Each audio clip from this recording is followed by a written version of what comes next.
back again. We are back again. The lounge is open again, ladies and gentlemen. Come on in, pop a squat, get a cigar, enjoy a nice glass of whiskey with us. This is the Bison Lounge. Thank you again, ladies and gentlemen, for coming in and visiting us yet again. Of course, I am your handsome host, Noe, joined by the handsome, let's not forget, people, very mentally disturbed Manuel. Yeah, give me a second. I'm kind of tweeting something. Anyways, hey, how's it going, man? How's everybody doing today? Hope everybody's doing good. We're over here enjoying a nice cigar. Nice new cigar that you bumped into here, man. 15 years. It's pretty good. It's a pretty strong cigar. I really like it. It's good. It's giving me a nice little buzz. I'm not going to lie. Nice buzz? Yeah, alongside with this Johnny Walker, what else do you want, man? It's better than sex. Would you agree? Oh, absolutely. Yeah. Because sex hasn't been... I never really had sex, but I hear good things. Good things. I hear good things. Yeah, no. So how's your week been, my friend? Pretty interesting, but so far so good. Handyman stories for us? I mean, unless you want to just hear about me getting hurt, yeah, of course. That's what everyone wants to hear. That's what everyone don't come here because they want to hear good things. They want to hear the bad things. They want to hear us getting our shit rocked. Yeah. One of the services I provide that not a lot of people know is I do landscaping also, which means cutting your grass, so on and so forth, blah, blah, blah. All that good shit. And today I almost got, this week I almost got my foot sliced off. Yeah, the blade from my mower, it hit a rock at a certain, I don't know if it was a certain angle or something, but it causes a nut that holds the blade in to get loose. Fuck. So it hit the rock, and then I'm like, what the fuck? And the machine was still going, so I kept on going, cutting the grass. Next thing you know, I just start hearing sputtering. I don't know what the hell came over me that kind of told me, move. Mm-hmm. Like a little voice in my head. I'm not schizophrenic or anything. At least I don't think so. You're mentally disturbed. I am mentally disturbed. Yeah, I am mentally disturbed. But something told me, move. And when I moved, the machine literally just made a clanking noise, and then boom, the blade causes the machine to jump. And it launches the blade at my ankle height, almost hitting my fucking leg. Fuck, dude. I'm like, well, and the blade is new. Is it your third leg, or are we just talking about your regular? Oh, my regular leg. No, my third leg, it had way too many feet to still go up, Okay. Yeah. That's good. But if you lost your third leg, it's over. It's over. You might as well just kill yourself at that point. Yeah, no, I would have taken the blade and performed harakiri. It's not like you're getting laid or anything, but still, that's your genetic makeup and everything. I still have a lot of video games to play, so no, I don't plan on dying anytime soon. Video games to play? Yeah. Speaking about that, well, I haven't talked about. Yeah, no. Tell us about your week. My week's been pretty good. It was a good, solid week. I didn't put in a lot of hours this week at work, and as everyone remembers, I'm a technician. I work on dumpster trucks and 18-wheelers. So supervisor. Yeah, but I am a supervisor now, so I don't turn wrenches as much. I just babysit. But it's been all right. I get bored really fast. I'll be sitting there in the office, I'm like, Jesus Christ. I hate this. I hate this. God, my mind's going fucking crazy being back here. Are you one of those that can't stand to sit down for too long? Yeah, I can't stand to sit down. Yeah, no, because I'm the same way. That's why I like what I do. I'm moving, constantly moving. Hard labor, but, I mean, I'm moving. If I sit down in a spot for way too long, I start going crazy. Luckily, with video games, I can sit there for a good 30, 40 to maybe an hour. And I'll be good. But when you get into those games that just suck you in and you realize, holy fuck, 5 hours have passed. Yeah. I don't know how I do it. Really? I really don't. Yeah, I'm the same. I mean, if I sit down and put time into a video game, obviously you're going to sit there back and be... Yeah, and time goes by fast. Yeah. Especially with Magic. Sometimes I lose hours. It's an hour and it's 2 or 3 hours. And that's just building the deck. That's just building the deck. I haven't played anybody just yet. That's not talking online gameplay, but... I'm surprised you haven't given out your gamer tag. Fuck no, dude. Nobody plays Magic. You never know. We can have some badasses out there. Someone plays Magic, let me know, and I'll give it to you in the comments. Yeah, for sure. For sure. But anyways, what have you been playing this week? So, I jumped back into Metro. Okay. And started going further into the story of it, and it's been keeping me entertained. I can start seeing like a lot of the reasons why people would say like, oh, that game was horrible, but I wouldn't say it's horrible. There's just some jankiness to it. Yeah. There's a lot of jankiness to it. It's not online. It's just a story game. It's just a story game. Yeah. I think only the first one is. I'm not too sure. I'm not going to get too much into details because I'm not too knowledgeable on the games themselves of Metro, but I know for sure it's a single player. And also Oblivion. Oh God. Yeah, Oblivion. God. Yeah. My girlfriend's watching Twitch, and a lot of them have been playing that, and I sit down and watch it. I'm like, this is trash. Like, how would anyone love to play this shit, dude? I can't get into it, man. Like, I cannot. Like, watching people play, it doesn't even bring, it makes me hate it worse. Then you're gonna hate the game that I'm about to talk about, man. What are we talking about? So I was looking at this game that came up in my feed, my various escapades in the internet world. Besides all those interracial gangbangs, you have some video games in there? Yeah, no, there's actual video game videos and stuff like that. And what's cool about it is like, so I know you hate those building and blah, blah, blah, blah, but it's sort of like that, but you're not building a house like you would in Ark or 7 Days to Die and stuff like that. If anything, it's more of like you're just building defenses. You have to look for a shitty house or something and start building defenses on it if you want, locking the windows, but putting like ladders and stuff like that. What's cool about the game is that the way it's played, it's like a lot of people are saying it's like Days Gone meets Last of Us, with a bit of a State of Decay. It's an open world zombie game set in medieval England, Birmingham. Medieval, yeah. So there's something to pique your interest.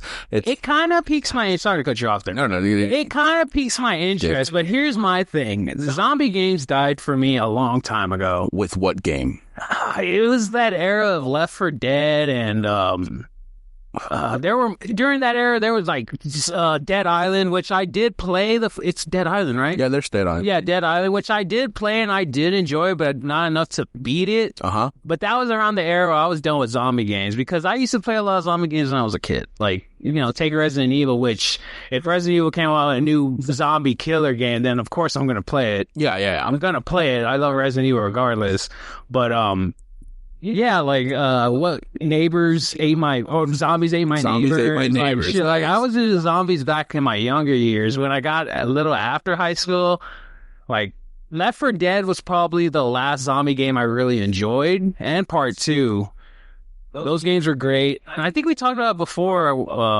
What was that one that came out a few years ago? It was the people who made Left 4 Dead. Back 4 Blood. Back 4 Blood, yeah. Back 4 Blood. That one was okay, but they didn't, for what it was, I think they didn't like have a lot in it to offer. Right. Well, I mean, I think it died too quick, because at the beginning it was fun. Yeah, everyone was playing it. I downloaded the demo and I played it with you guys for a couple of rounds, but I don't know. It was just dying out too fast.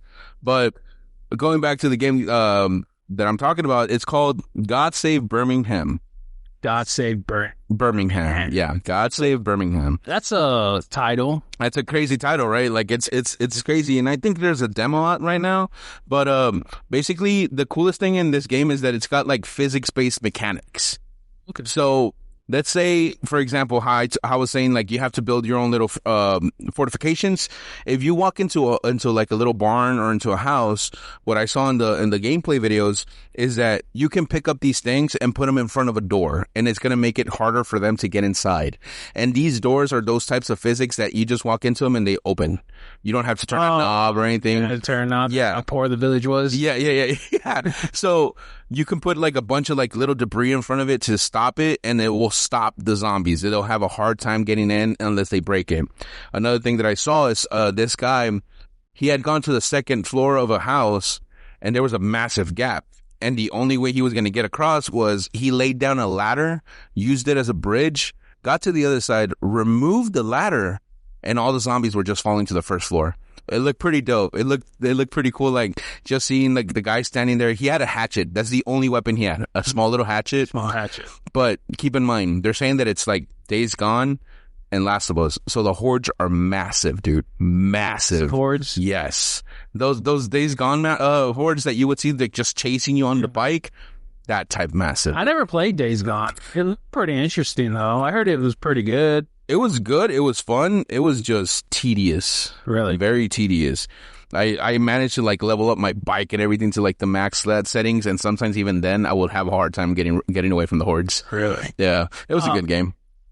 Let's talk about The Last of Us, since you brought it up, since it's a mix. Yeah. The Last of Us, I enjoyed. Keep in mind, I played The Last of Us when it was ported to the PS4, so I wasn't part of the hype when it came out for the PS3. So you played the remaster or just the remaster, the port? It was. I'm sure it was remastered, like meaning graphic wise, but not like new missions or like shit like that. Yeah. It was a great game. Honestly, it's one of the best games I've ever played, and it's from Naughty Dog. Yeah, a good storyline on that. Yeah, good storyline, the beginning and ending. Like, and then I remember people used to say the ending's gonna fuck with you, and it didn't. To the sense of like how the beginning was. The beginning was a fucking like goddamn, like straight to it. How it got. Spoilers alert: his kid dies. Yeah, his kid died. Well, I mean, did you ever watch the reaction videos that the reaction like so? I'm not a big fan of reaction videos, but like I think it's funny when it comes to a video game for non-players, for people that don't play the video games and they're reacting to a video game.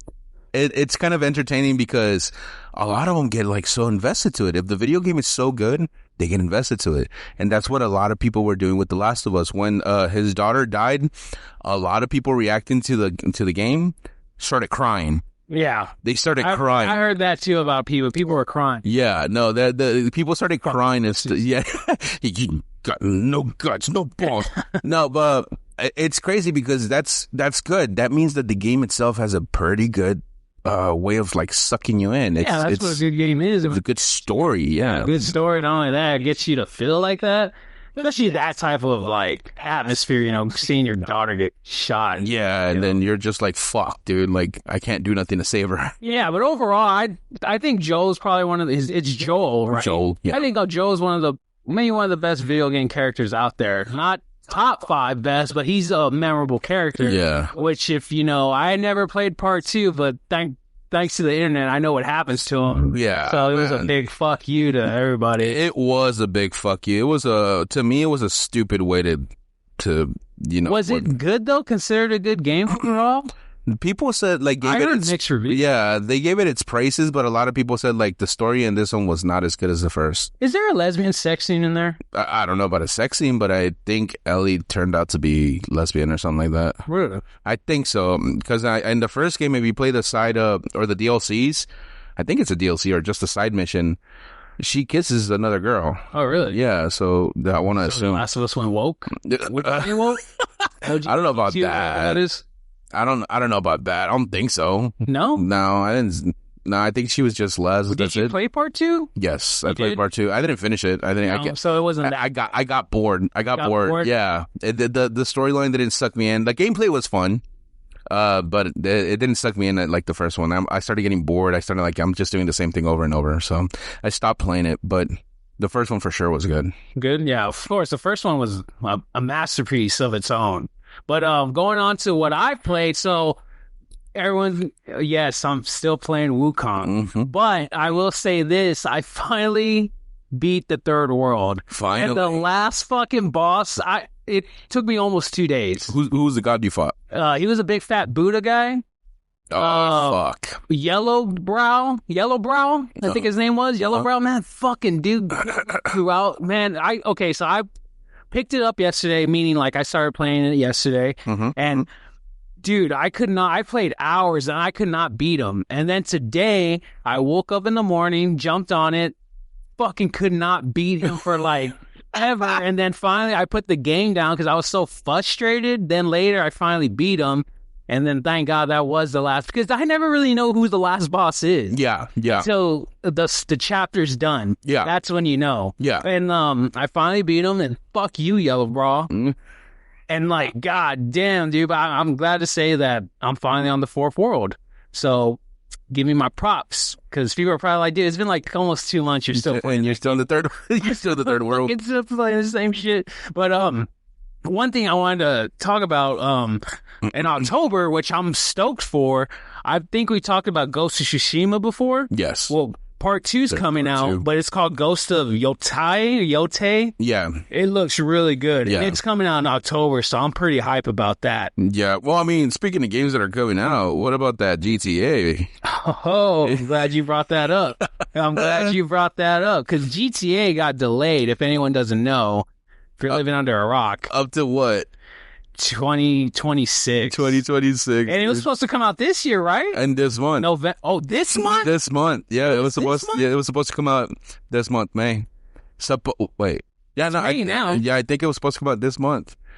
So it was supposed to be like this month. People were just fucking stoked, about to fucking get a full chub and shit. And then out of nowhere, boom. Which doesn't surprise me. I kind of figured a big game like that not getting delayed.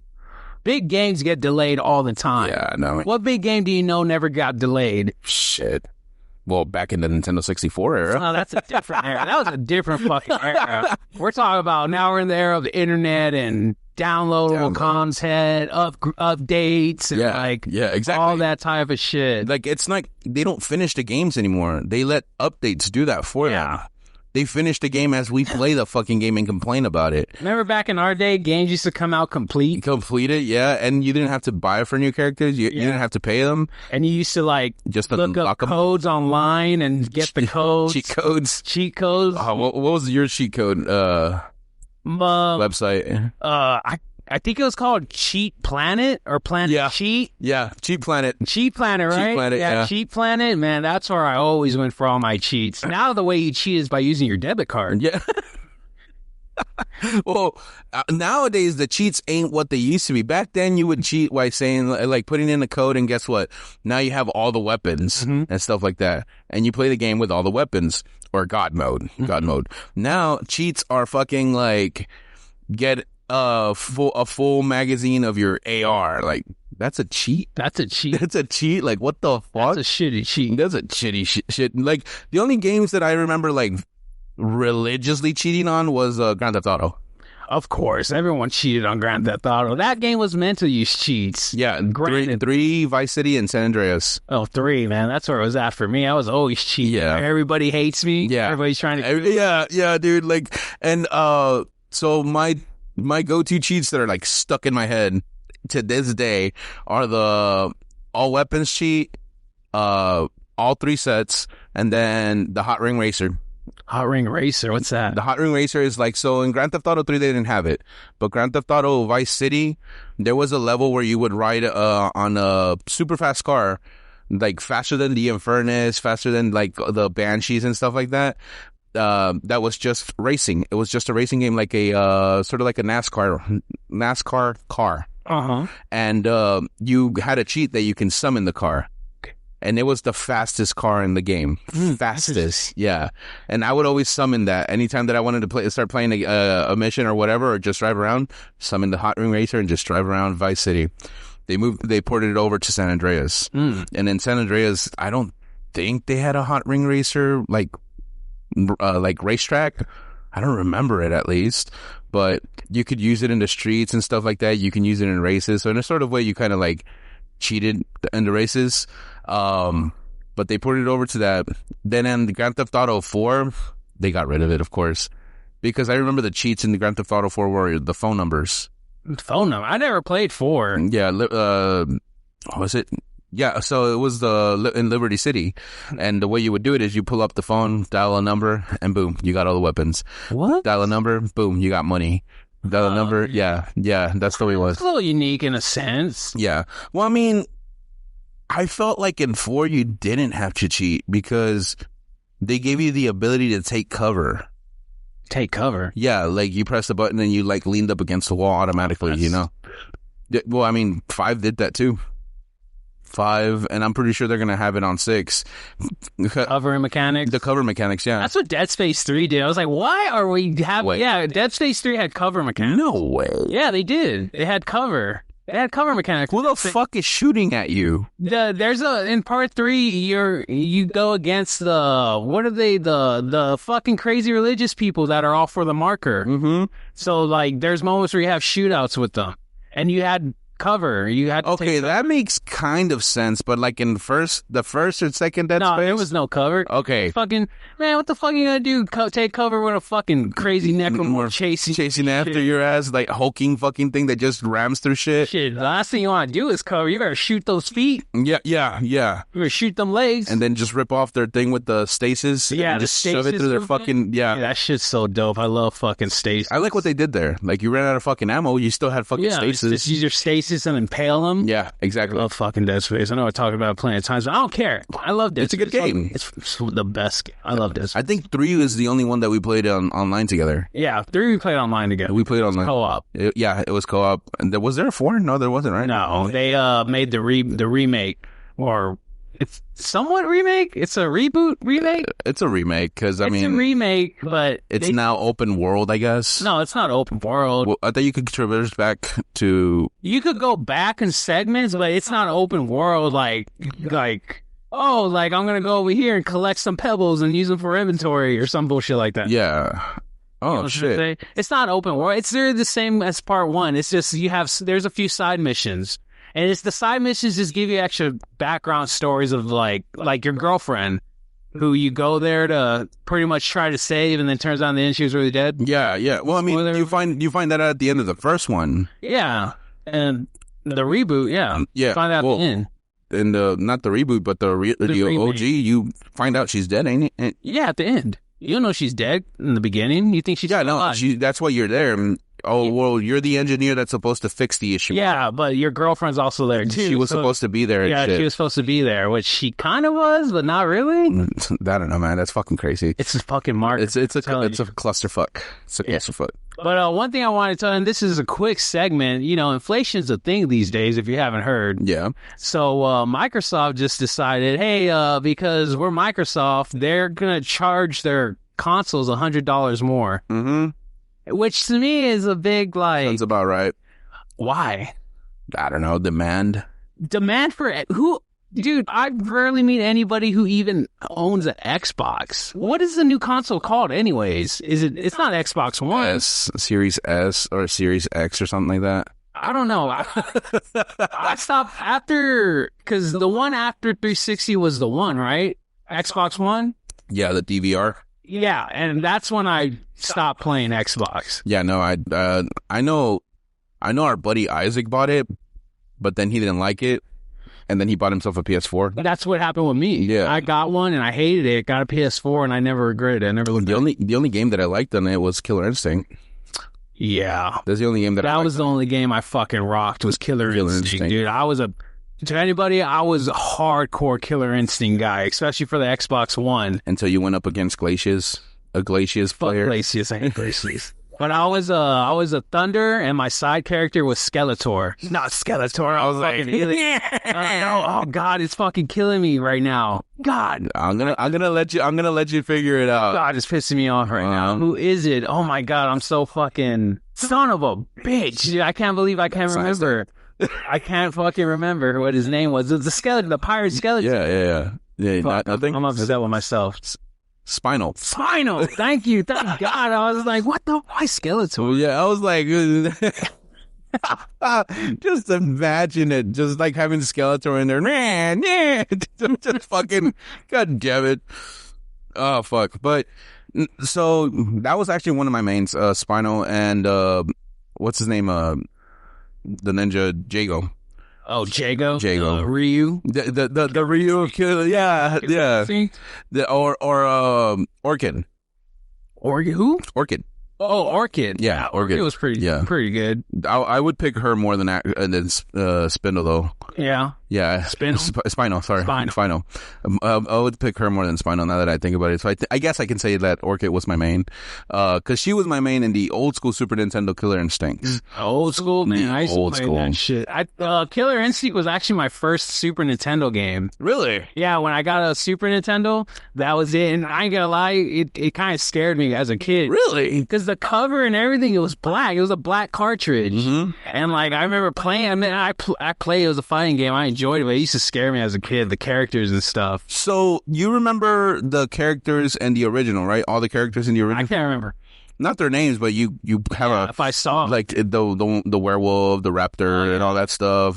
Orchid, Thunder, Glacius, Cinder, Cinder, yeah, Cinder, Fulgore, the freaking knight with the claws, the boxer, TJ Combo. TJ Combo. Yes. Dude, TJ Combo was the shit. It was badass to use, man. TJ Combo was the fucking... And in the new one, he was because in the old ones, he was a boxer. Yeah, he was... In the new one, he was like a UFC fighter. Wait, what, for real? Yeah. I didn't know that. Dope, dude. Yeah. It's fun. I used to love playing TJ Combo. He was like really my third in the new one. No shit. TJ Combo. All I remember is like when they brought out Fulgore, they used TJ Combo to introduce him. Yeah, they used TJ Combo to introduce him, because I remember the fucking trailer, him beating the shit out of the raptor, and then he's like, yeah, that's what I thought, and then next thing you know, Fulgore comes out behind him. Yeah, dude, I'm like, holy shit. And he's like, oh, you want some Duke Tin Can? Let's go. I'm like, that's... Oh, we playing? Yeah, we playing. We playing. We're playing now. Who were the DLCs? I know one of the Battletoads was a DLC. One of the... Well, they came out with a lot of DLC after the first season. Because it went to like, I think maybe like 4 seasons. And like after the second season, I was already out of the game. Because those new fucking characters were busted. Really? Busted like a motherfucker. I doubt the Battletoads were busted though. No, Battletoads busted. Really? Like Brash, Pimple, and all them? Yeah. What the fuck? Did you ever play those games? Battletoads? Yeah. I never played them. I had all the Battletoads and also the Battletoads versus Double Dragon. They versed a Double Dragon? Yeah, so you played as either the Battletoads or you played as one of the Battle Dragon guys.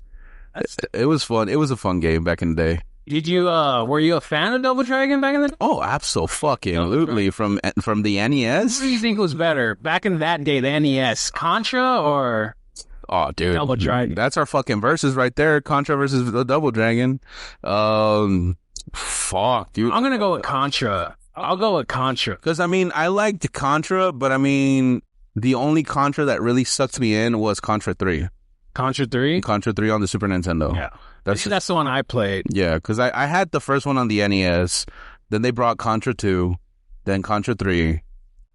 And then they started doing the bullshit ones in the fucking PS1 and all that stuff. They still make them, right? Well, the last one they made was on the 360 that I can remember. That's been a bit. The 360 or the Xbox One, one of them two. Yeah, that's been As for the Double Dragon, every single Double Dragon that came out was fun as fuck. I know they still make those. They do? Yeah, I think one came out maybe a year or two ago. Shut the fuck up. Yeah, but I think it was a Switch game. Even then? No, yeah. Which makes a lot of sense why it'd just be a Switch game, but... I mean, they started Nintendo. Yeah, they started with Nintendo. So, I mean, I don't even think they were ever in any other... I think they would have to be, wouldn't it? Not that okay, Contra or Metal Slug? Oh, Metal Slug. Yeah, I'm going to go with Metal Slug. I used to love playing that shit back in the arcade. Yeah, arcade days and then PS1. I owned the first 2 Metal Slugs on PS1. And then when the 360 came out, they had the anthology where it had all 5 Metal Slugs. Yeah. I fucking loved it. Really? Yeah, loved those games. I remember spending a shitload of fucking quarters on that game. Really? A shitload, yeah. Yeah. I love that. Metal Slug, Time Crisis, House of the Dead, those were the games in the arcade days I used to spend stupid quarter money on. Time Crisis, what a fucking piece of... The other day, speaking of that, I saw the new Thunderbolts movie that came out. Okay. You're like, what's that? I'm waiting for your reaction. It was all right. It was all right? It was okay. Did they do it justice? I say they did okay. Consider that all the movies lately have been sucking. Thunderbolts was decent.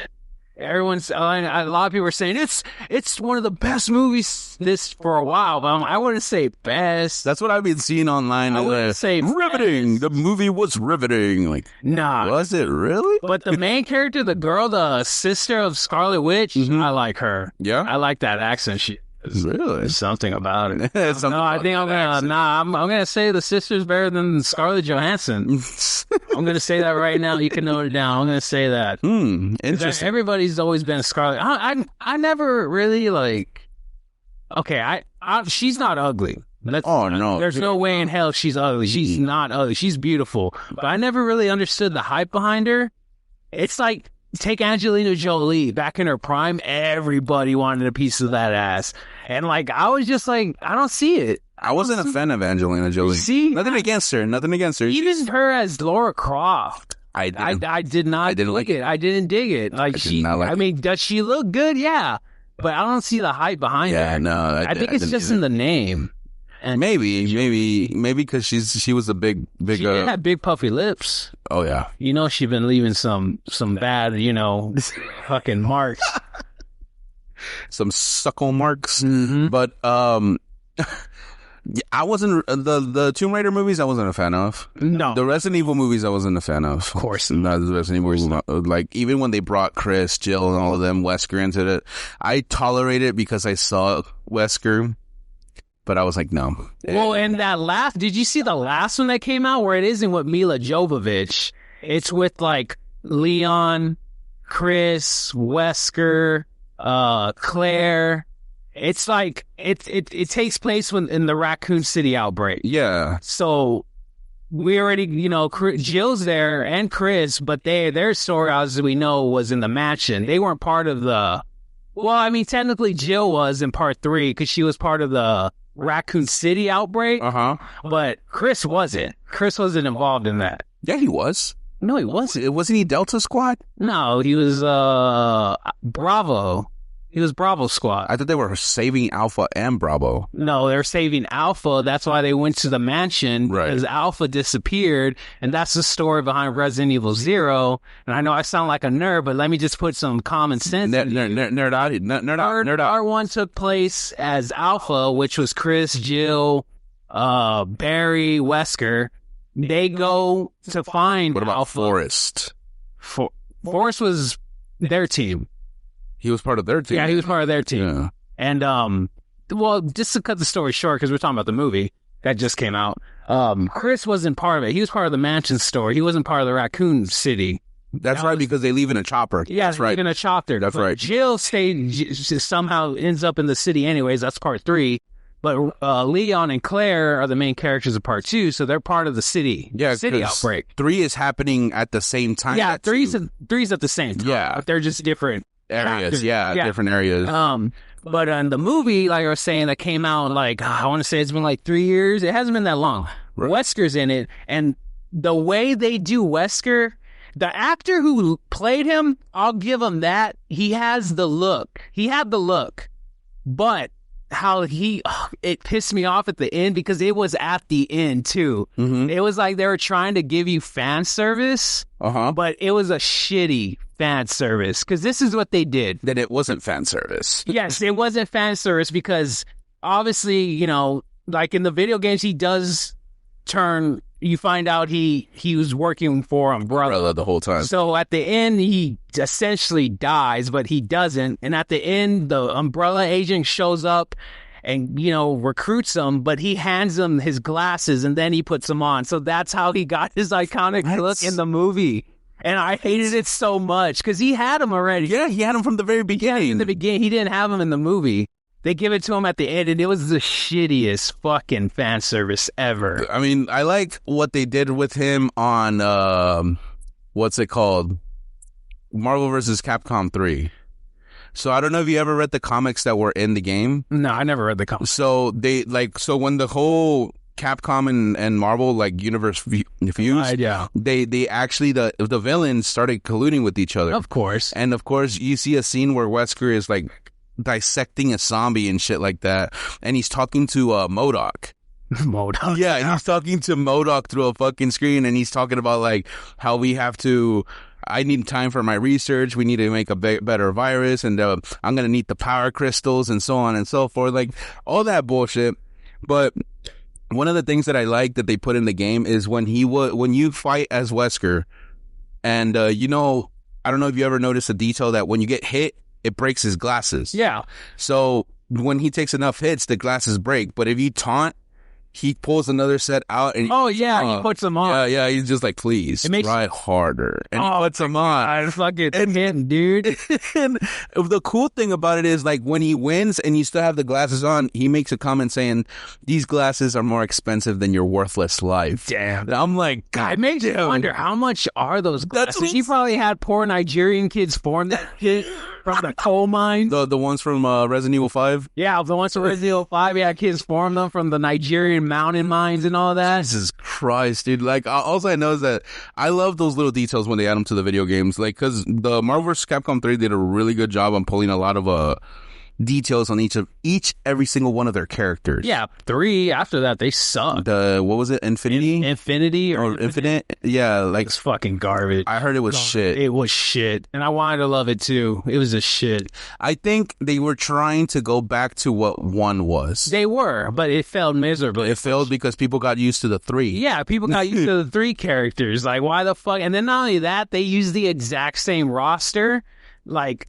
They had, like, Miss Captain Marvel, which that was why I already knew it was going to suck, because this was when Marvel, the movies were, like, hype. Back in the, phase 2, phase 3, back when the Marvel movies were in the hype still. Like, yeah. Every Marvel movie. Endgame and all that. Yeah, well, before Endgame. Was it before? Yeah, it was actually. Now it was before Endgame, and like Thanos, they brought Thanos in, Miss Captain Marvel, which no one gave a shit about. Yeah, they got rid of the X-Men, which everyone was pissed about. How could you have no Magneto, no Sentinel, no Wolverine? Wolverine was a staple from the very first. Yeah, one. Wolverine is like. He's next to Spider-Man when it comes to when you think Marvel comic books. And then Spider-Man was in it, right? Yeah, and Infinite, he was. Man, if you took Spider-Man out of Marvel vs. Capcom, you know how much fucking rage there would be? Well, I thought they took out the Hulk. No, the Hulk was in there. What about Juggernaut? Juggernaut's on it. No, not in there. No, X-Men's... Juggernaut's X-Men. But he wasn't in there? He wasn't in there. Holy shit. So none of the X-Men were in there. Because, I mean, they even... And 2, I know they had Cyclops. Yeah, they had Cyclops, Storm, Storm? Jean Grey. Yeah, Storm was in there. She was one of the most busted characters. And she was in 3 as well. She was in 3, but she wasn't busted in 3.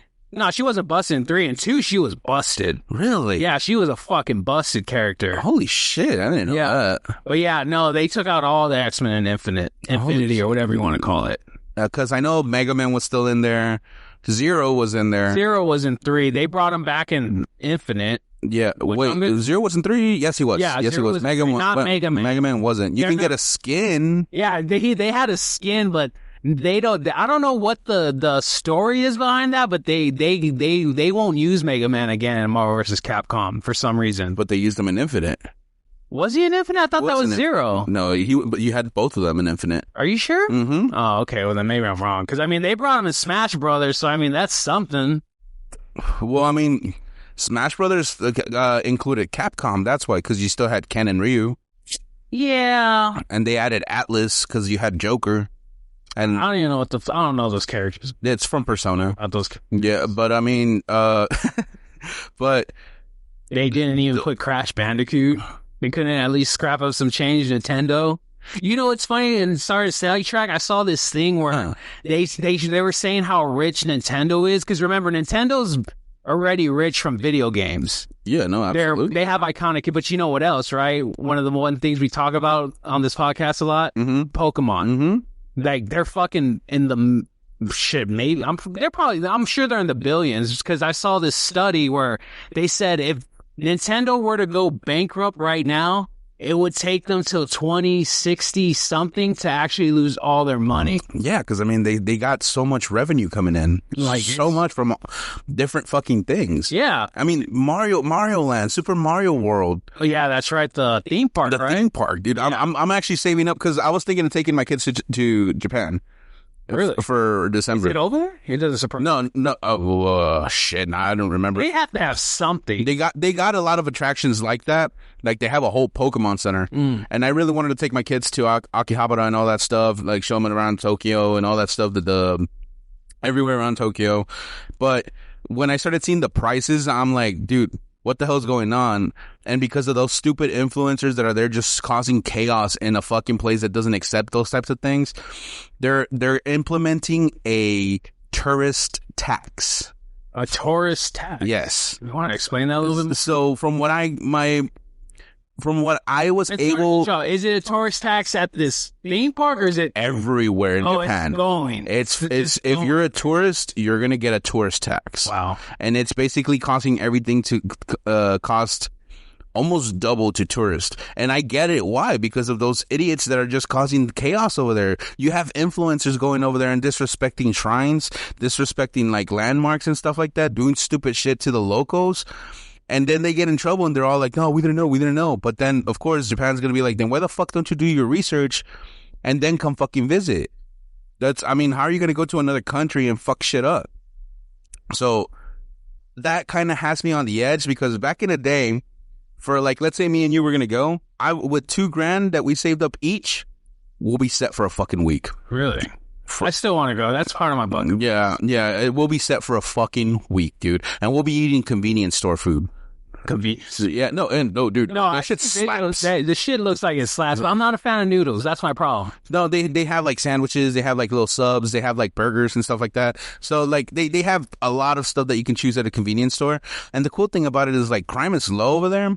That doesn't mean it doesn't exist. Oh yeah, but it's low. So you can walk out at 2 a.m, go to a convenience store without a fucking care in the world.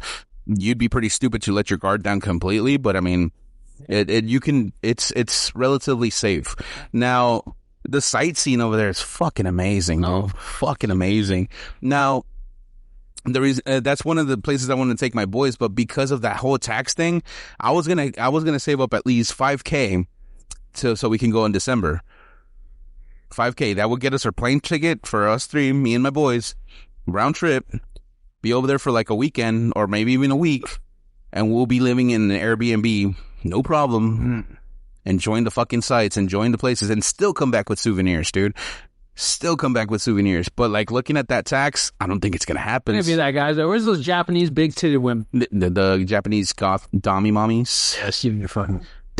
They exist. I was never into Japanese women. That's my problem. The funny thing is, there's a bar over there where it's nothing but strong women. Strong women? Like they're all muscly, like not disgustingly muscly, but you can tell they lift some weights. They lift weights because they got some muscle to them, and they have like little games. It's a bar. It's a bar over there in Japan where you can go in there and they'll give you these protein-based alcoholic drinks, dude. That sounds disgusting. No, dude. They slap. They fucking slap. They're good, dude. They're fucking fire, dude. And they'll like squeeze lemons with their bare hands just like in front of you, so like put it into the drink and stuff like that. They'll come over and they'll look at you and they'll tell you like, can I lift you? Even if you're a big guy like me or you, they'll still like lift you like if you're some kind of fucking princess, dude, like that, and just like hold on to you and like smile. You can take pictures with them. They'll have even little challenges to see if you can like outlift one of them with one of those the machines that have the wires and stuff to lift the weights. The cable machines. Thank you. You can do reps to see if you can keep up with them, and if you beat them, you get drinks for free the rest of the night. It's a pretty good experience. But with these taxes, dude, I don't know, man. I don't know. So that's why I'm kind of like saying, you know what? I'm going to stay in the States, but I'm going to take my boys to Super Mario World. So now I'm saving up for that for sure. But if I manage to save up enough for Japan. Where is Super Mario World? Isn't that Florida? I think it's in Florida, yeah. California. It's one of those, right? Because isn't it Universal Studios that has it? Or is it its own fucking theme park? Well, the whole attraction itself, I know it's massive. Like you're not, huh? It's not Disney. No. No, it's not Disney. Well, who made it's in Orlando. Oh, it's Universal Studios. Yeah, so it's in Orlando. So it's, Florida. They have, dude. So it's called Super Mario World at Universal Epic Universe in Orlando, Florida. Opened on May 22nd, 2025. It features two main lands. Dude. Super Mario Land and Donkey Kong Country. Ooh. Dude, like that just gets you like, oh, I want to go now. I want to go to Donkey Kong Country. The thing that they have, the attractions they have there, it's Mario Kart Bowser's Challenge, an augmented reality AR experience where the guests compete in the Mario Kart race. That's dope. Yeah, I like that. They have Yoshi's of Adventure, a family-friendly ride that takes guests on a journey through the Mushroom Kingdom. Nice little wholesome thing. They have meet and greets. You know, they have the characters Mario, Luigi, Princess Peach, and Toad walking around. You know how they do with like Star Wars and stuff like that. They interact with that. And then they have the Donkey Kong Country where they have the Donkey Kong Minecart coaster. Do you remember that piece of shit fucking level when you're in a minecart in Donkey Kong Country? Oh my god, man. It's one of the most frustrating levels in history of mankind. How could I... They made a fucking roller coaster off of that. They have a Minecart Madness. It's a new coaster where guests help Donkey Kong and Diddy Kong protect the golden banana. And of course, you got the meet and greets. And they have other features, including interactive elements. Guests can use power-up bands to collect virtual coins to trigger surprises and compete in minigames. They have dining, which is Yoshi's Snack Island. Turbo Boost Treats offer snacks and beverages. And then the merchandise, of course, you got the One-Up Factory and Mario Motors features souvenirs, apparel, and toys. So this place has the whole shebang, dude. I know for a fact my kids are gonna fucking lose it in there. And that's my pride and joy right there, to see my kids fucking enjoying life. You should be that guy that shows up in a warrior outfit. I will. And just fart some people? You just fart on some people? Just fart on people. Your psychic Waluigi. Waluigi. You're going to eat that garlic. But one thing I wanted to touch on was one thing... sorry. Thank you. But one thing I want to say, this is something I came across the web in one of my... I can't believe they're fucking doing this. So, do you remember the movie Hose? With Shia LaBeouf? Yeah. Yeah, you remember that movie? Yeah. The, what was it called? Excuse Me or whatever? The Warden or whatever? Yeah. So, Disney is granting us with a series now. All right? Okay. A series. They're redoing it's not a movie. Obviously, it's a series. So, they're retelling the story of Hose. And if anybody listening to this, Hose was like, I think, a part of a lot of people's childhood. Indeed it was. Because I read the book before the movie, and then the movie was just such a masterpiece, such like a staple. Yeah. So as I was saying, Disney is bringing us back the show, but here's the kicker. This is where Disney said, fuck you to all you fans. They're gender swapping everybody. What the fuck? So it's going to be all girls. And the Warden is a man now. Hasn't it always been? No, the Warden was a girl. It was the alien chick. Yeah. Okay, yeah. The guy that I don't know why I always thought the guy that was like watching over them was the Warden. Sir. Yeah. No, yeah, sir, something like that. And this is the kicker too. So the woman who's playing his role isn't Sir. Her name is Missy. What the fuck? Yeah. Okay, so they're kind of pulling a Ghostbusters. They're pulling a Ghostbusters. Okay. Yeah, they're pulling a Ghostbusters, which is stupid. Stupid. Well, I mean, the Ghostbusters movie did get some bad fucking reviews. I will. The all-female one? Yeah, it was stupid. Yeah. It was stupid. Everybody wanted to see the old school cast, which they did later on. Yeah, they did, and they were all right. They brought back Murray. The main, going on to that, because I am a movie buff. Did you know they tried making a third one years ago before we actually got an actual third one? I'm not including the female one because technically the female version is the third movie. The female version, I will consider it its own standalone. Okay, we'll just say that's its own standalone. So the third one, which came out, maybe almost 8 years ago, when they finally rebooted, well, not even reboot, they went along with the story, but it's years later. They're all old. Yeah. So throughout the years, they have been wanting to make a part 3, but you know who wouldn't do it? Who? Murray. Shut up. Bill Murray wouldn't do it? Yeah. He's the reason why they never did it, because he never wanted to do it again. Then just...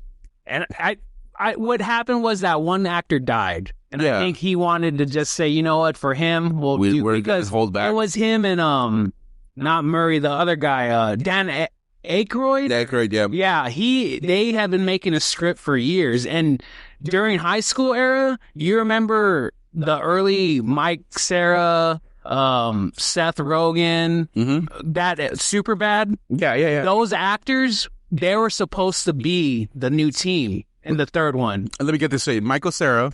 Yeah. Jonah Hill. Bill Hader. Bill Hader. Okay. Seth Rogen. And Seth Rogen. Now, I mean, Bill Hader and Jonah Hill, I can see. Yeah. Michael Cera. Michael Cera would be the loser one out of them. The one that, like, he would be replacing the one that died. Yeah. And then. They were still going to be in it too. They were supposed to be their disciples. That was the script they wanted to do. Okay. Or it was the old guys giving the mantle to the new guys, and it was supposed to be them. Right. But Bill Murray didn't want to do it. It was always him. For years, they had been making scripts, years and years, and he never wanted to do it. But then when that actor died, I always forget his name, but that's when he was like, all right, for him, we'll do it. Well, yeah, because they put the ghost in there. Yeah, they put the ghost of him. Yeah. Yeah. It kind of hit me in the feels. When it hit me in the feels. It hit me in the feels when they were doing the cross streams. Mm-hmm. They're crossing the stream and they're all like, it's not enough. And then his ghost comes out. I'm like, and they have that moment where they all like acknowledge each other. Yeah, and they even just though like, he's fake. That's not really him. But yeah, but the funny thing is that they're like kind of like both looking at it, and then they like just look at each other, and they're all like, they just like look at each other and they just nod. Yeah, they just nod, like giving yeah, you know, like, you know what, let's just fucking do this. Well, the kids were supposed to be the new generation, sort of the new generation of Ghostbusters, weren't they? Yeah, the ones they got now. Yeah, the ones they got now, they're supposed to be the new generation, which all of them were from Stranger Things, weren't they? No, one of them was. Only one of them? Two. But that one girl, she wasn't. I don't even know where the one girl was from. The main new girl. Yeah. Which in part two, no offense, shitty fucking story. I don't give a fuck about her lesbian ghost encounter. What the fuck? Yeah. You haven't seen the second one? The second. I don't remember it. I'm not gonna lie to you. I don't remember most of it. Spoilers alert. She becomes friends with a ghost. That's a girl, but they acknowledge like they have feelings for each other. And it's like the biggest slap to the fucking face. Because the first one was good. It was a good family story with good comedy. And what's his name was in there? Ant-Man. Paul Rudd? Paul Rudd. I always loved Paul Rudd. I think Paul Rudd's a great actor. He's a good actor. So him and Ghostbusters, I was all in. And in the second one, I say part two, but technically it's part 5. Yeah. But he wasn't really even in it. He was a side character. Really? Yeah. And it was really about that girl, and it was like a shitty fucking movie, man. Did that green ghost ever come back? Green ghost? Oh, Slimer. Thank you. He pops in here and there. But he's not really as much as he was like a main character in the first couple of... No? Oh, okay. Yeah, he pops in there here and there. Like, it was... Yeah, if anyone's listening, like, I mean, well, everyone listening, yeah, I'm sorry to ruin your parade, because I know some people did enjoy it. Yeah, I mean, it wasn't bad... Yeah, but it wasn't good. Yeah, it wasn't great. I don't know what the fuck to say about it, but I didn't really like it. One thing I did come across, and this is something that I got to give props to this one guy, because this is where I love America and I love people. So I've never been to this place. I've heard about it. IKEA. IKEA is a big furniture store. Am I correct? Yes. I never been to one, but they're huge. Yeah. They're like warehouses. Yeah, no, they're like palladiums. They even have like little kitchens and shit. Really? Yeah, you can get some IKEA meatballs. Didn't even know that was a thing. Yeah, no, they're good. There was a guy, and this came out I think this happened a year or two ago, but I just came across it. So a guy got in trouble for, he was just a regular dude. He didn't work there. He put, you know how like stores have arrows on the floor to like point you to the exit or stuff? Well, he placed arrows on the floor throughout the store for an exit, but it just was circles. Put him in the circle. Yeah, he was putting them in circles. What the fuck, dude? Dude? And I was just cracking my ass up, dude. Like, I love shit like that. Yeah, no, it's good to see that people still have a sense of humor out there. That they're not losing their shit over it. Yeah. And no, that's funny. That's hilarious. I just want to give props. They don't say his name or anything, but I just want to give whoever you are out there, you are officially a bison. You're officially a bison, dude. You're doing God's work. No, well, I mean... It's funny you mentioned that, because that reminds me of a game, but I'm not going to get into it. Well, I'll give a one afterwards. But so he just went in there, put the arrows, and just let shit happen. Yeah, he pretty much let shit happen. And more, was he like videotaping people or nah? No, I don't know. Maybe he was, but Yeah, I couldn't find no videos, but yeah, like they showed photos and like, yeah, they're just arrows going in a complete circle. Like what it is, he starts them off and leads them towards the end. It rounds around the end, and then I never been there, but it's a huge place. Yeah, no. So yeah. he put the arrows to go towards the end, towards the edge of the end of the shop or whatever it is. Yeah, yeah. And then just go all the way around to the other end and lead back all around to the where it started. Oh shit, dude. I'd be pissed, but like when I would like notice it, like if I get it, I'm like, I see. To me, that's what you call an infinite troll. Yeah, Like a troll of great masses. yeah, I can see that. I can fucking see that. I mean, I'd be pretty pissed. Like, where the fuck are these arrows leading me? I want to get out, Right? Like, but then I'm like, I see what they're doing. Good on you, whoever did it. Good on you. This is hilarious. But then again, I do have a short temper. Anyways, but yeah, no, IKEA. I'll give them their thing that they have some pretty good. No, not pretty good, but they got okay prices. really? Okay prices, yeah. But when it comes to the furniture itself, like I heard their furniture sucks. yeah. I mean, so I bought like 2 items from IKEA. Didn't last me a year. When I first moved into my apartment by myself, like I thought to myself, like IKEA's gonna be my best friend. You were making your bachelor pad? Yeah, my bachelor pad. Yeah, basically, and I bought some shelves. Like it looks like, well, basically a bookshelf, and then some drawers for my clothes. That thing fucking didn't even last me a year, dude. It fucking fell apart quick. And like, they can get away with it because you build it yourself. They can easily say like, you built it wrong. So pretty much they do what Walmart does, except they probably charge you a bit more than Walmart. I want to say they're around this. No, they charge you more than Walmart. I wouldn't think so. They charge you a little bit more, yeah. That's interesting.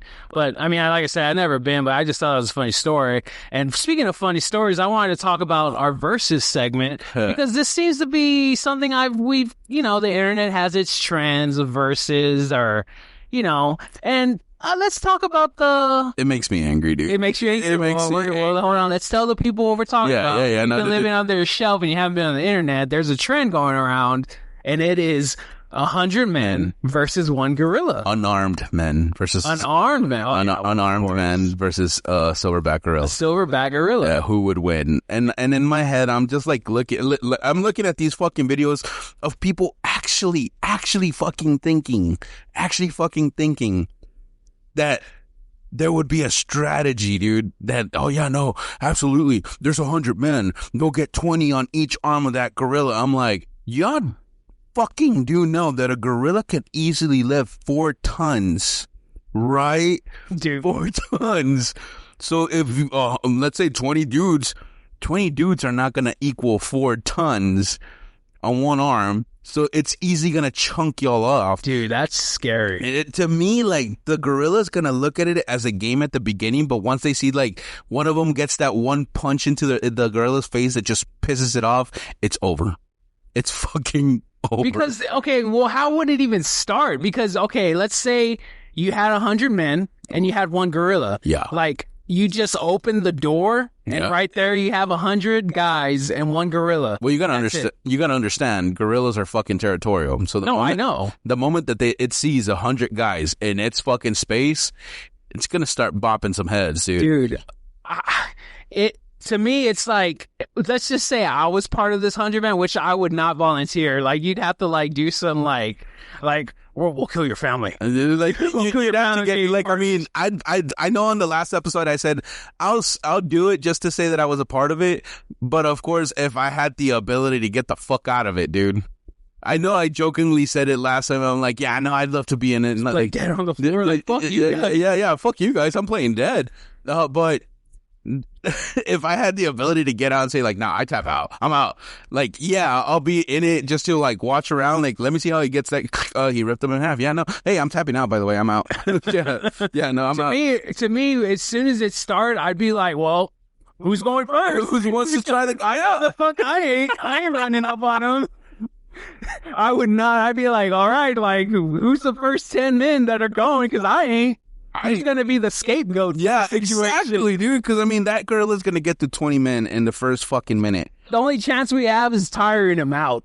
Not even that, dude, because their stamina would be like, it's ridiculous. The stamina of a gorilla is fucking ridiculous. It's strength. Like I said, it can lift 4 tons, no problem. The speed, the fucking Dude, they're fast. Dude, the 100 men are fucked because everybody was saying like, yeah, we'll put 20 men on each limb, hold them down while the other ones just beat the shit out of it. The minute that fucking gorilla gets a hold of one of y'all and rips them in half, everybody else is going to be discombobulated and fucking disoriented in the aspects that they just saw a guy get ripped in half with no problem. It's scary work. It's scary fucking work. Scary shit to see, dude. Like, I'm not... Fuck that. Like, in the videos that I just see, people are like, yeah, no, the man will all fucking pow dog on it and blah. I'm like, did y'all not fucking watch National Geographic or anything like that? Steve Irwin? Did y'all not watch Steve Irwin? Sure. And he was killed by a stingray. A stingray, dude. Not that long ago. If he fought a gorilla, he'd be disintegrated. Mm-hmm. Mm-hmm. Because don't gorillas eat people too? No, I'm thinking of bears. No, I mean they can. Well, a bear. Well, chimpanzees can. Chimpanzees eat people. They eat their own kind. Yeah, they'll bite your face off and shit like that. Oh no, they'll rip it off. There's been stories. Yeah, no, absolutely. Even from like people that were best friends to them, like they were like caretakers to them, they still fucked them up. They're not good creatures. They're not these creatures we think they are. I mean, there's Planet of the Apes. That was a perfect example. That's a documentary. That's a documentary, not a fucking movie. For me, like, it gets me angry. So in this versus, I'm going to choose the fucking gorilla. No problem. It's not even a fucking... I'm going to say, yeah, you could get the most, like, 100 top, let's say David Goggins with Joe Rogan and who else can we do? Chris Bumstead. You can put all the strongest men in the world. Fucking Eddie Hall. Yeah, put Eddie Hall, put Thor. Or you could put the strongest men that we know out there on the internet. It's still not put what's his name? Tristan Tate. Andrew Tate. Andrew Tate. Put all those dudes out there. Chuck Liddell. Wes Watson. Ronnie Coleman. Dorian Yates. Like, bro, like, no, man. They would not. Prime Arnold Schwarzenegger. Like, fuck, dude. Shit, fuck, dude. Do you think Predator would have a chance? It would. Well, actually, I think they did. In some of the movies, they put out that it had, like, it made some hunts. But you gotta understand, the Predator always has weapons. Yeah. That's what saves them, actually. Their weapons is what gets them to survive. Because I thought that the newest one was stupid, the newest Predator movie. Prey? Was it You're talking about Prey? Which was the one where that one of the guys is like this Asian dude that gets a samurai sword? Oh, that's Predators. That's part 3. That's part 3? That's part 3. When I saw him like lining up that he was going to get into like a stance of a fast draw, I'm like, that's not going to end well, because if the Predator says, like, I'm just going to shoot this guy, he would have lost. But the Predator, what I liked about this is that they're hunters. Yeah, they collect. They collect, trophies. And they're supposed to be taking DNA of the strongest species that they fight. So when the Predator saw that guy was getting into a stance with his sword, he took it. He took the challenge, and basically he stood there. He went into his own quick draw, his own fucking quick draw style. And next thing you know, when they fucking start running at each other and they both slash each other, we already know who won. So, I mean, versus a gorilla, let's say that the Predator was like unarmed. See, that should have been a better versus a fucking Predator versus a gorilla. I'm going to say the gorilla will kick the Predator's ass. You think so? Yeah. I'm going to say it. The Predator would lose. I was about to mix them up with Alien where I thought they had the acidic blood, but the aliens are the ones with that. Right? Mm-hmm. Yeah. Aliens have acid for blood. Yeah, they do. Okay. But speaking about Predator, I'm glad you brought that up, because the new trailer came out for the new Predator movie. It's called Predator Badlands. Really? Yeah, and I'm kind of on the fence about this one. Okay, cool. Because as you know, all Predators, it was always about the humans, like, going against the Predator. Well, in this one, for the most part, it's about the Predator going against monsters or some shit. So the Predator is the main character. The Predator's the main character. We're from their point of view. Yeah, it's from their point of view now. Okay. And the Predator looks like shit. Really? Yeah. It looks like, not Obama. What's his wife? Michelle Obama. Dreads. It looks like Michelle Obama with dreads. No, that kind of threw me off so badly. Yeah, it looks really, like, hot, choppy. Yeah. He looks really him or her, whatever it's supposed to be, but... Well, I mean, I saw this fucking clip from, I don't know if it was a show or it was a fucking movie where, like, they're in a fucking, lab and they're experimenting on the Predator, and then they're all like, yeah, so the majority of the tissue in this thing is human. Yeah. And then the guy, like, they're all looking at the scientist, and the girl goes like, what?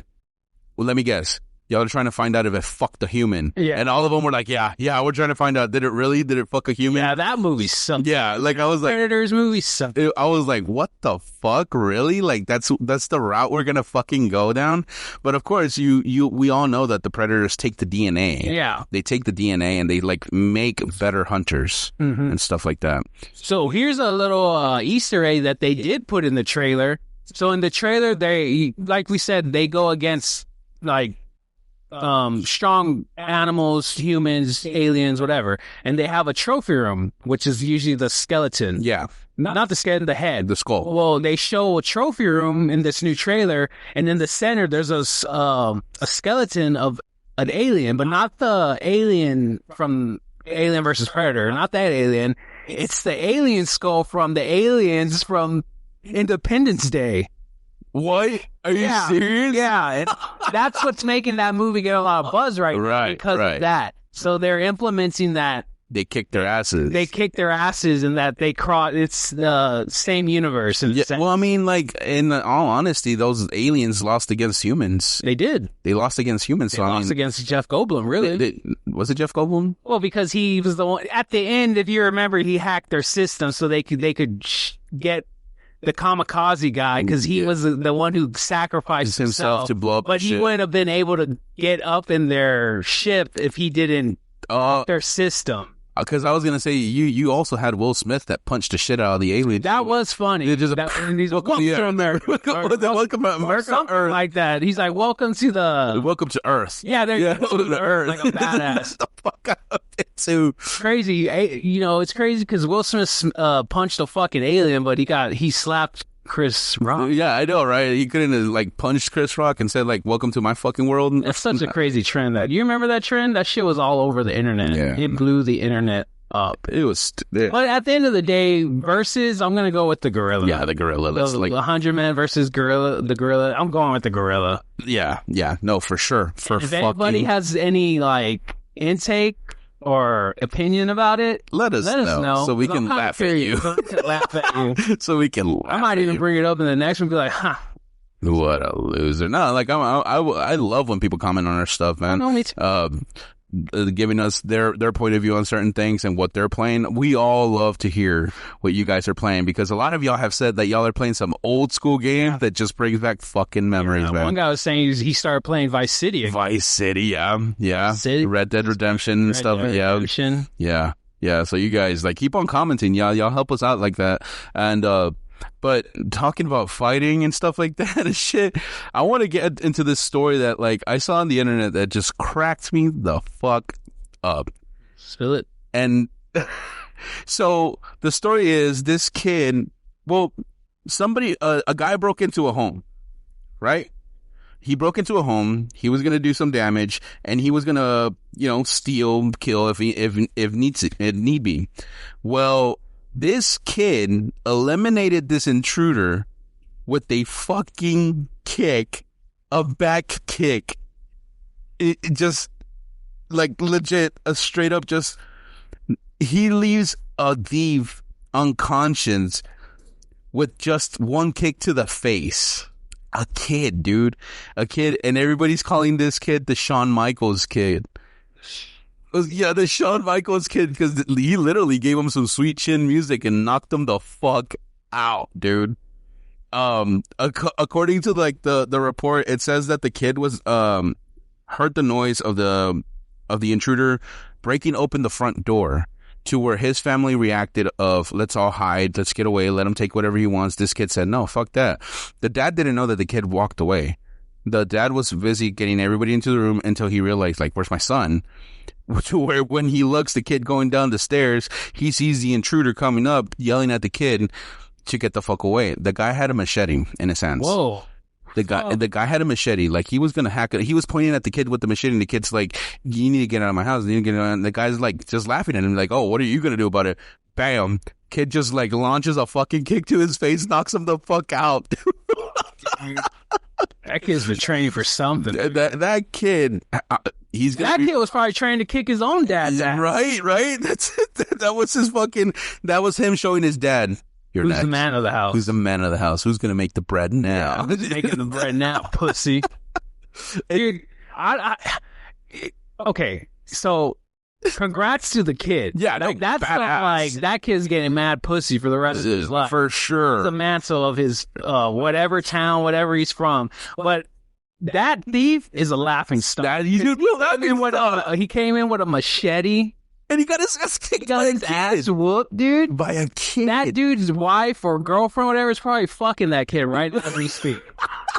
I mean, that's illegal, but he's gonna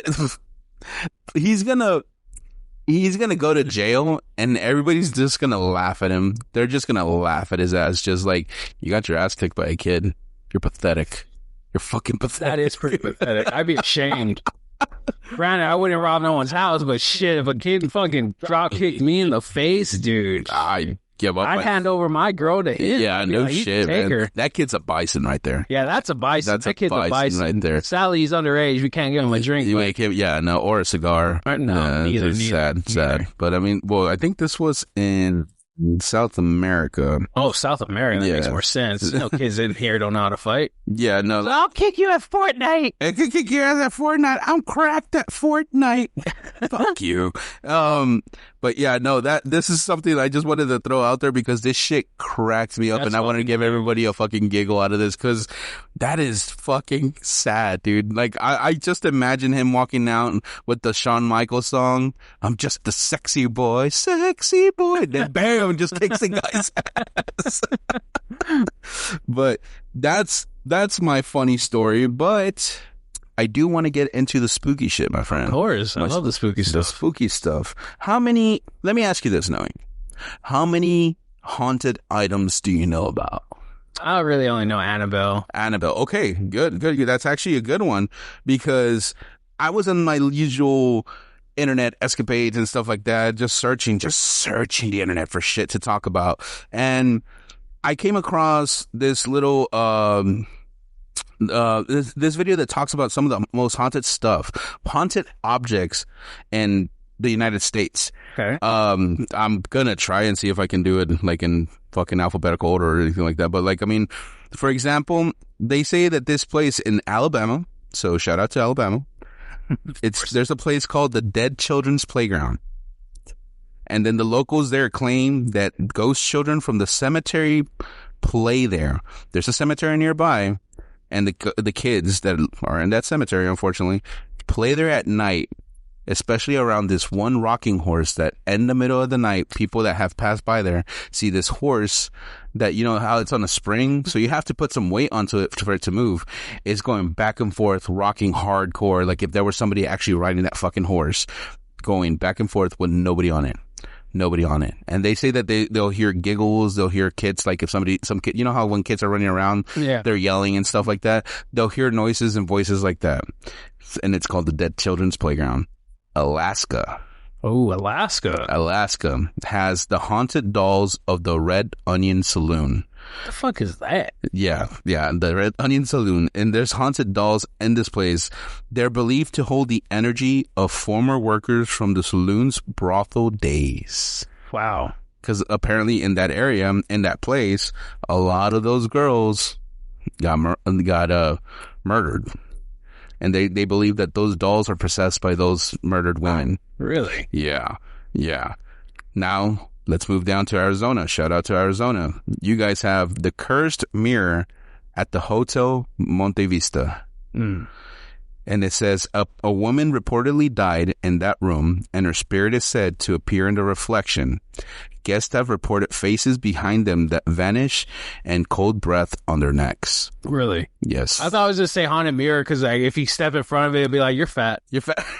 Your wife should leave you.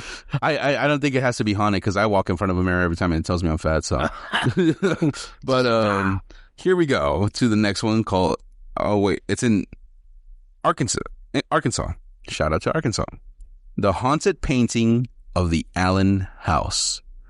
The home was the site of the offing by poisoning in 1948. The portrait belonged to the grieving mother. Visitors report being watched by this painting, and the painting is known to cry during anniversaries. Fuck that. Yeah. Fuck all that. Imagine if you just looked at the painting and it's fucking crying on the anniversary of the death of people there, or that died by some poisoning. Like, to me, okay, so when you say shit like that, portraits and stuff, to me, it's like, why hasn't no one burned this yet? I mean, I think it's the aspect of like touching the cursed object. You don't want to. Why would you want to touch a fucking cursed? That's what I'm saying. I don't think anybody wants to touch it and fuck with it. Just wear gloves. It don't matter. I don't think that's how it works. I would think so. Your skin ain't applying to it, so how could you be cursed? And if you burn it, you're killing it with fire. You're killing it with fire, but where the spirit goes. Or it's one of those things where you're burning it. It's not even like nothing, not even a mark on it. Bro. That'd be some shit. Bro, fuck that noise. Or you destroy it and you're like, oh, it's good. And you go home and it's right there hanging in your bathroom. Funny you should mention that because I know last week we talked about the Ouija board.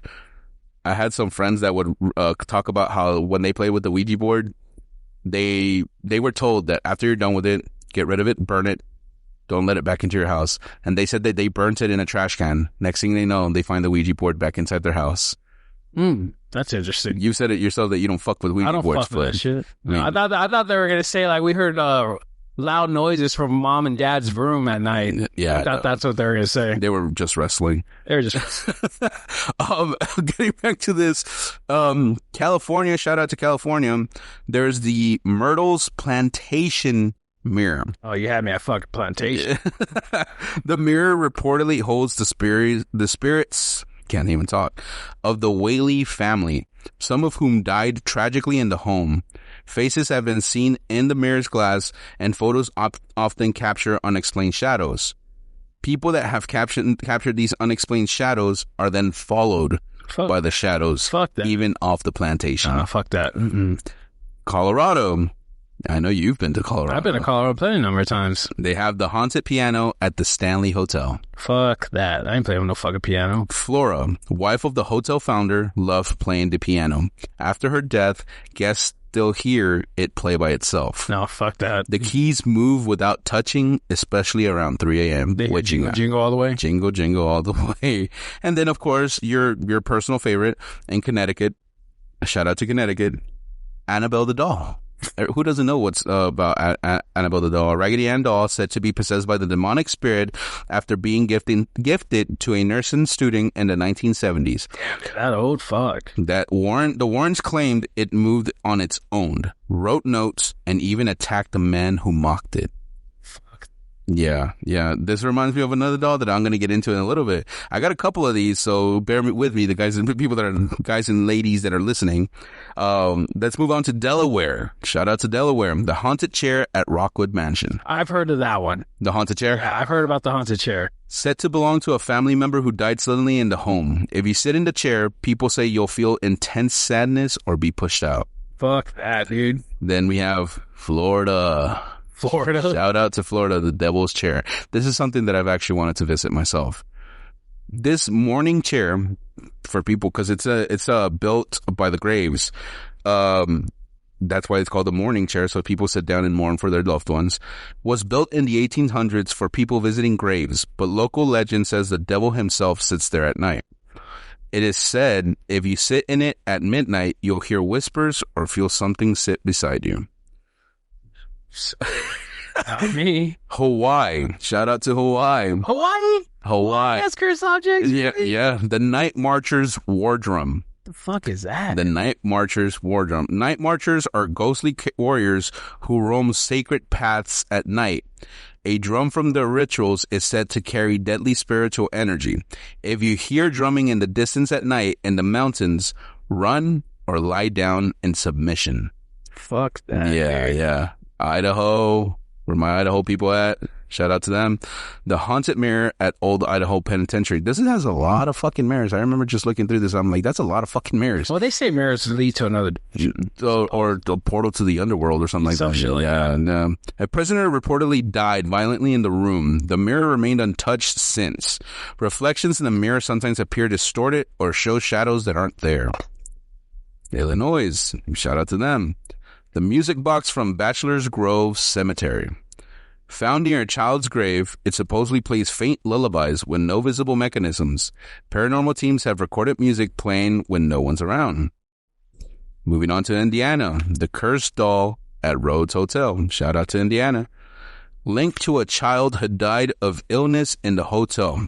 The doll was never removed. It's been heard crying at night, and some say it moves slightly between visits. Iowa. Another mirror at the... Some of these fucking mirrors. That's what I'm saying, dude. That's what I'm fucking saying. The mirror at Villisca Axe Murder House. I think I'm butchering the name. Apologize for that. In Iowa. Shout out to them. Site of the infamous 1912 axe murders of an entire family, including the children.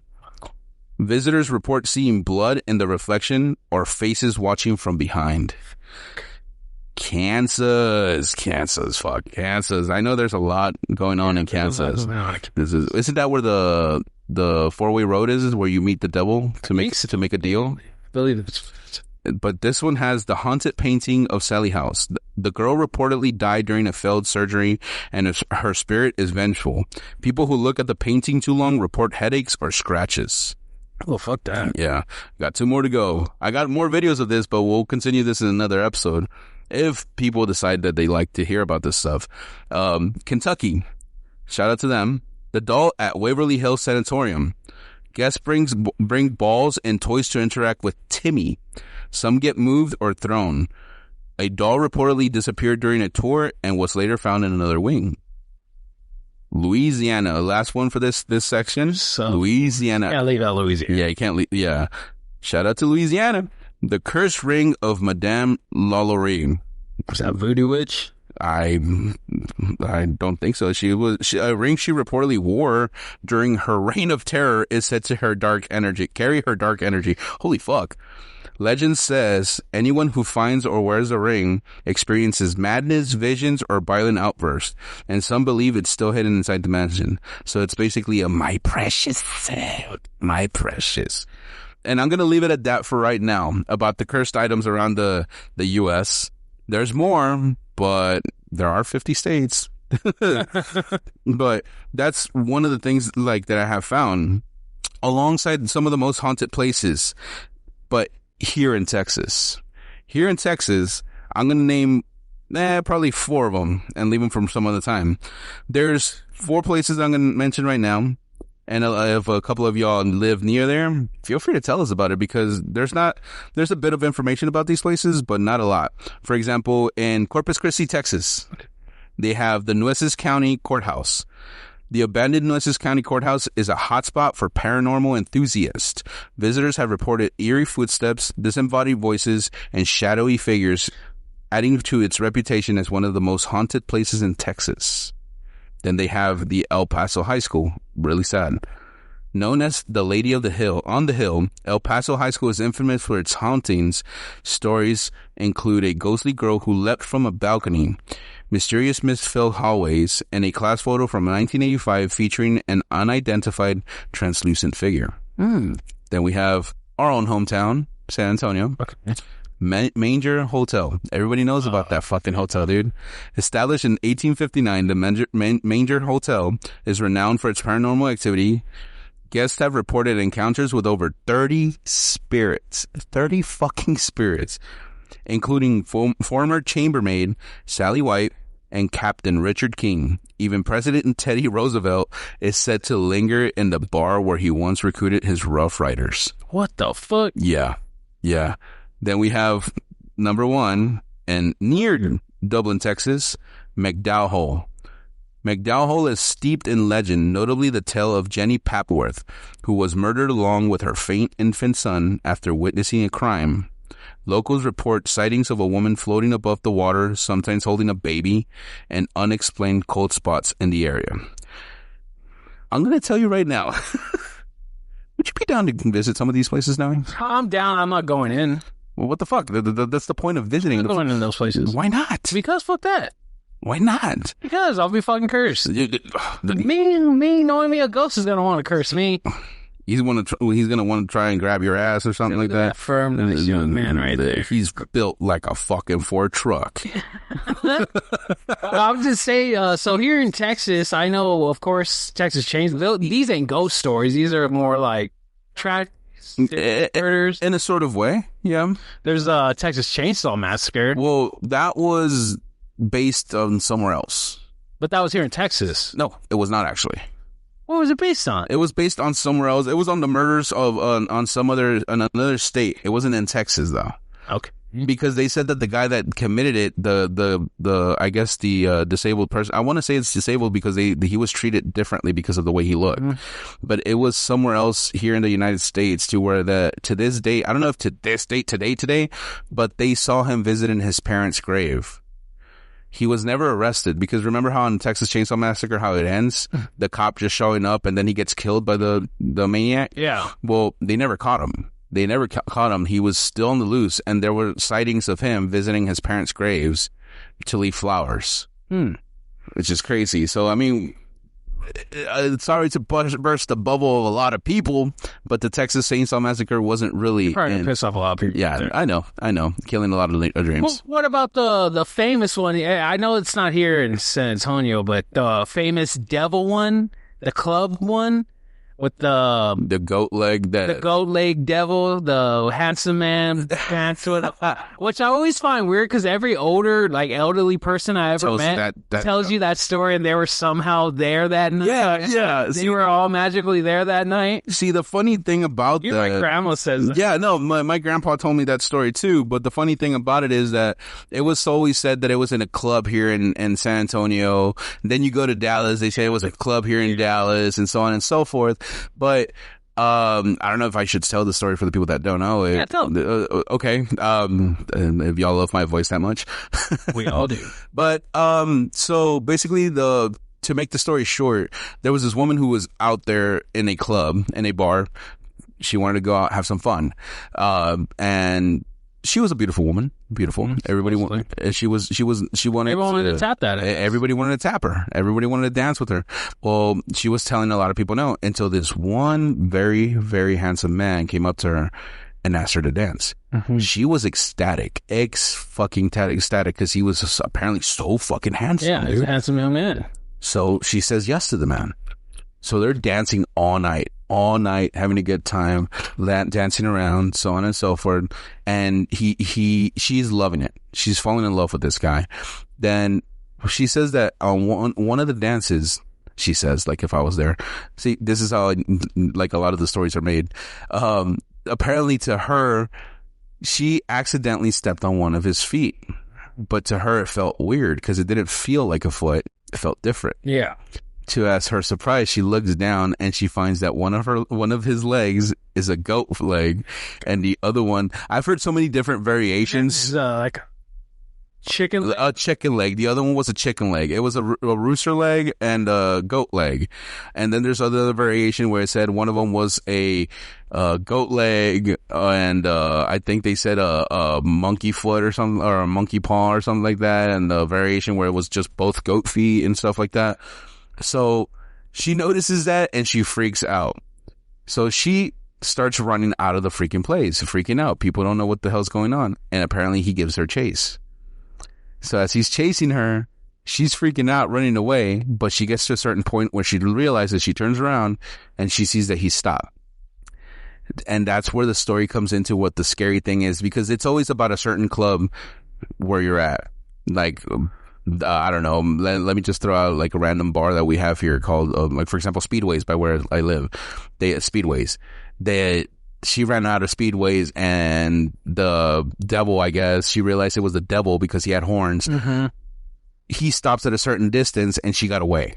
You know what I'm saying? Yeah. So the story is trying to basically prove that, like, anybody that goes to speedways, that's where the devil's at, and any beautiful women are going to bump into this devil with one goat leg and one rooster foot and shit like that.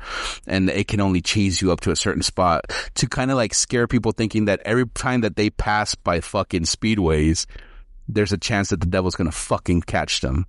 That's what that story was basically about. So It's an interesting story. it's an interesting story. I always wonder what girls didn't care. They're like, I'll fuck the devil. Yeah. I want some powers. I want some demonic powers. I want some demonic seeds in me. I want to give birth to a fucking The Antichrist. Antichrist.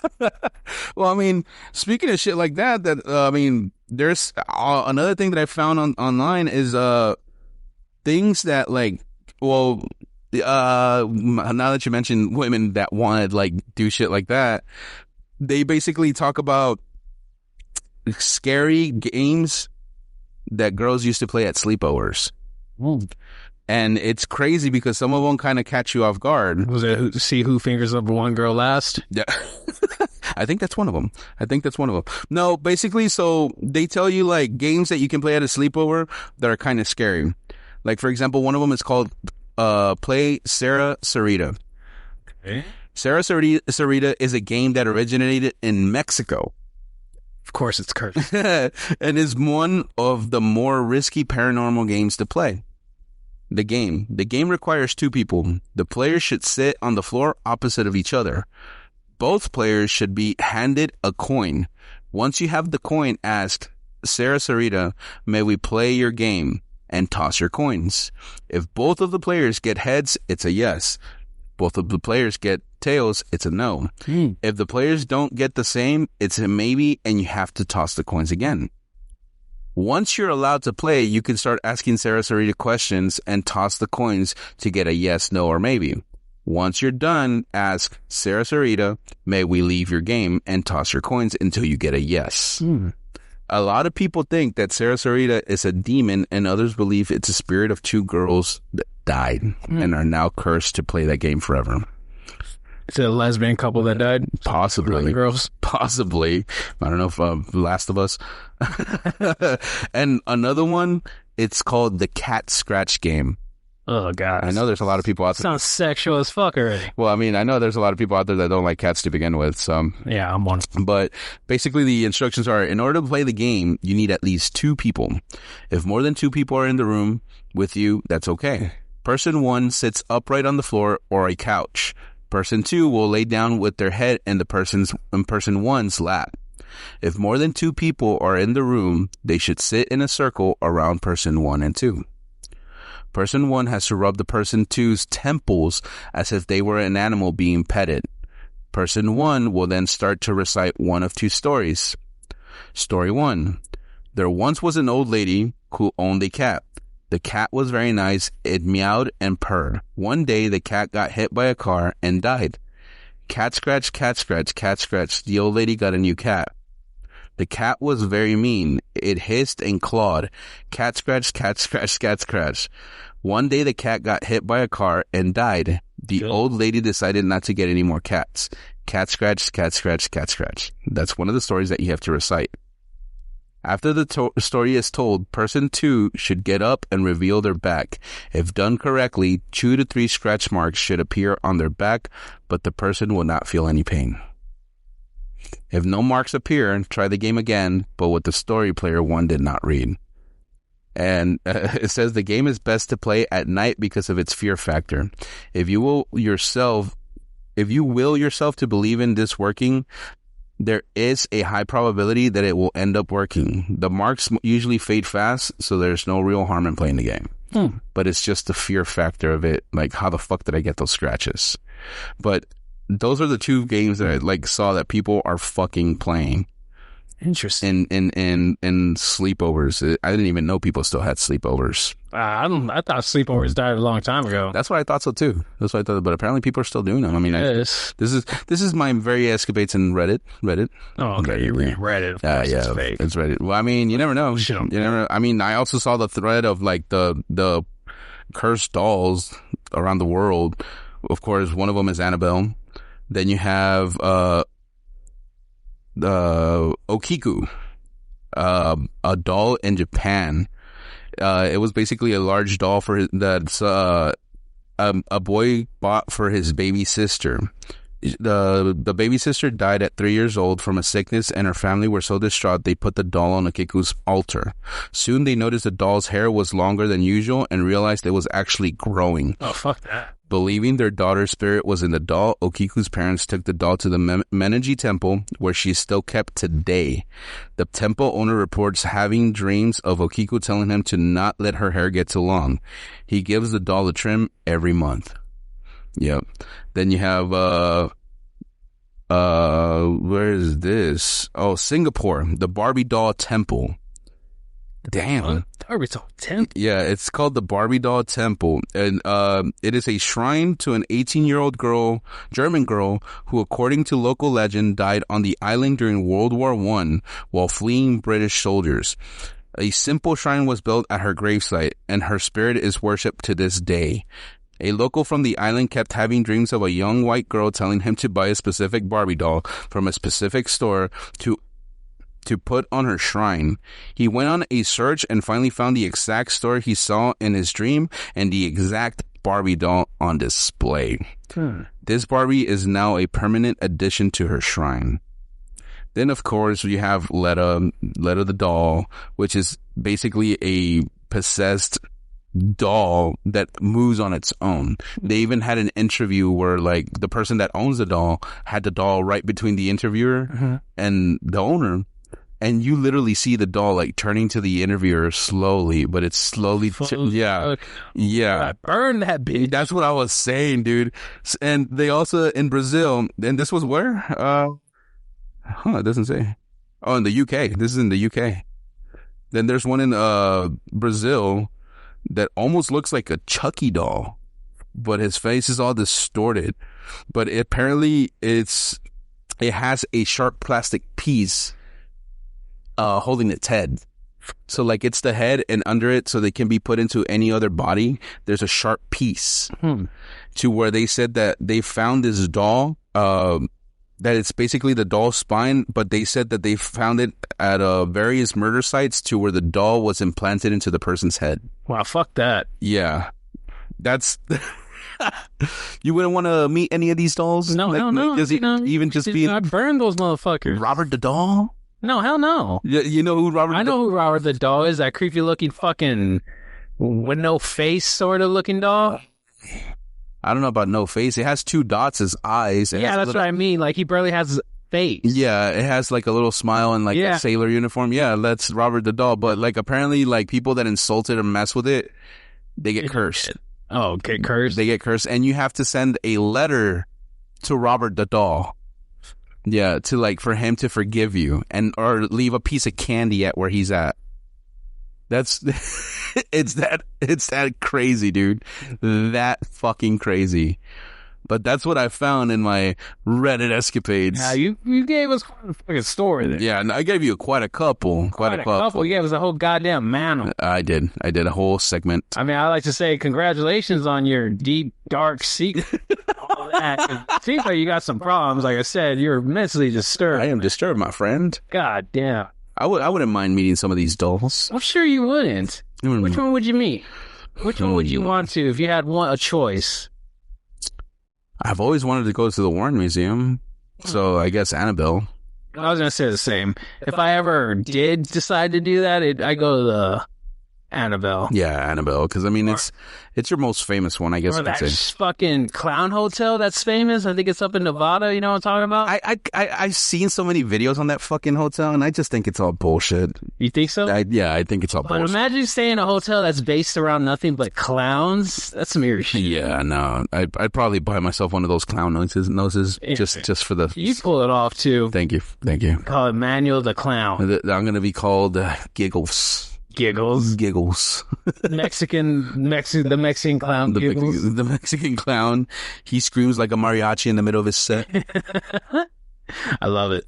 But it seems like we've been on quite a while, so I guess it's time for us to close up the lounge for tonight, my friend. Yeah, absolutely. So before I end it out, last call. You want to see? Last call. Last call, and then y'all know what I usually always say: drink water and fuck. Drink water and fuck. Again, spoken like a true gentleman. Ladies and gentlemen, thank you for listening to me, Noe, and the co-host, Manuel.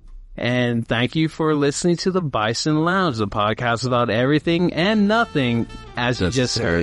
At the same time as you just heard. Thank you, Manuel. Yes, sir. Yes, Everyone have a good one. Deuces.